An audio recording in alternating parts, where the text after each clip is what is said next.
આપ સર્વોને હેતપૂર્વક જય શ્રી સ્વામિનારાયણ। આજની સત્સંગ કથા વાર્તા નિજ મંદિર સાવરકુંડલા। જય શ્રી સ્વામિનારાયણ। આજે આપને મહામુક્તરાજ શ્રી હરિના પરમ ભક્ત એવા ઉમરેઠ નાગ હરિરમાં ના જીવન પવન વિશે યથાયોગ્ય જાણીશું। ભગવાન શ્રી હરિ નાગ લાડીલા ભક્તરાજ હરિશર્મા જેમની પર સતત પ્રભુકૃપા અને સંતકૃપા વરસી છે, જેમણે સતત દિવ્યાનંદને ભોગવી માયિક સુખોનો ત્યાગ કરી હરિવર માંગ હેત કર્યું હતું, જેમની પરમ સમૃદ્ધિના દિવ્ય વિચાર આજે પણ તેમની પરંપરા માંગ જોવા મળે છે। તે હરિશર્મા ઉમરેઠ ગામના વતની હતા। તેમના પિતાશ્રીનું નામ ઘેલાભાઈ હતું।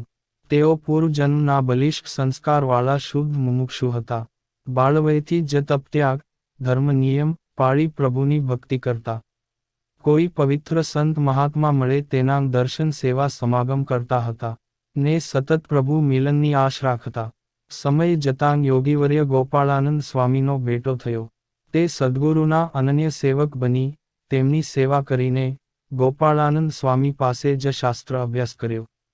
તે સદ્ગુરુના આશીર્વાદ રૂપી વારી મળતાં હરિશર્માના જીવનમાં ઐહિક અને પારલૌકિક જ્ઞાનપુષ્પ પુલકિત થયા ને શ્રીહરિના કૃપા પાત્ર વિપ્રવર્ય બન્યા।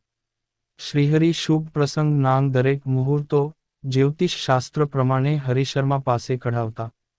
વરતાલ તથા ડભાણ નાંગ યજ્ઞો માંગ મુખ્ય આચાર્ય તરીકે હરિશર્મા ને જ નિમ્યાંગ હતા। શ્રી હરિચરિત્ર માંગ પણ અખંડાનંદ વર્ણી લખે છે કે જ્યારે વરતાલ માંગ જલઝીલનીનો સમયો થયો, ત્યાં વેદનો પાઠ કરીને ઘંટનાદ કરતા શ્રી હરિશર્મા અને શ્રી કૃપારામ બંને વિપ્રોએ હાથમાં પૂજાપાના પાત્ર લીધા હતા। હરિશર્મા ના ઇતિહાસ માંગ કોઈ પ્રસંગની પ્રાપ્તિ થઈ નથી, પરંતુ પરંપરાગત સાંભળેલ એક પ્રસંગ અતિ રોચક છે। રામપ્રતાપજી મહારાજ ના બંગલાની સામે બનાવેલ યજ્ઞમંડપ માંગ હરિકૃષ્ણ મહારાજ, શ્રીકૃષ્ણ, રાધિકા, લક્ષ્મીજી, નારાયણ, વાસુદેવ, ધર્મદેવ, ભક્તિમાતા આ 8 મૂર્તિઓ અતિશય ભારે હોવાથી સંતો ભક્તોને લઈ જવા તકલીફ થતી। શ્રી હરિના હસ્તે યજ્ઞનો પ્રારંભ થયો તે વખતે હરિશર્મા શાંતિ સૂક્તના મંત્રો ઉચ્ચાર્યા ને તે પવિત્ર બ્રાહ્મણના મુખે ઉચ્ચારેલ મંત્રના પ્રભાવથી તે અષ્ટમૂર્તિઓ શ્રીજી મહારાજની પ્રદક્ષિણા કરીને મંદિર માંગ બિરાજમાન થઈ હતી। હરિશર્મા સ્વભાવે નિખાલસ, નિષ્કપટ અને રુજુતાયુક્ત હતા। સમય આવે ત્યારે ભગવાનના ભક્તની સેવા પણ ખૂબ જ ભાવે કરતા। તેઓને જગતની આસક્તિ, મોહ કે મમત્વ એ બધા દોષો નિર્મૂળ થયા હતા ને સહજ જ્ઞાન અખંડ હતું।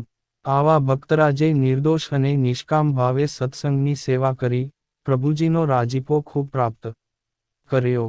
અત્યારે પણ એમની પરંપરામાં ઈશ્વરભાઈ અને જગદીશભાઈ બંને દેશમાં પ્રતિષ્ઠા, યજ્ઞ, મહાપૂજા આદિ વિધિ કરાવી સંતો ભક્તોને રાજી કરે છે। જય શ્રી સ્વામિનારાયણ।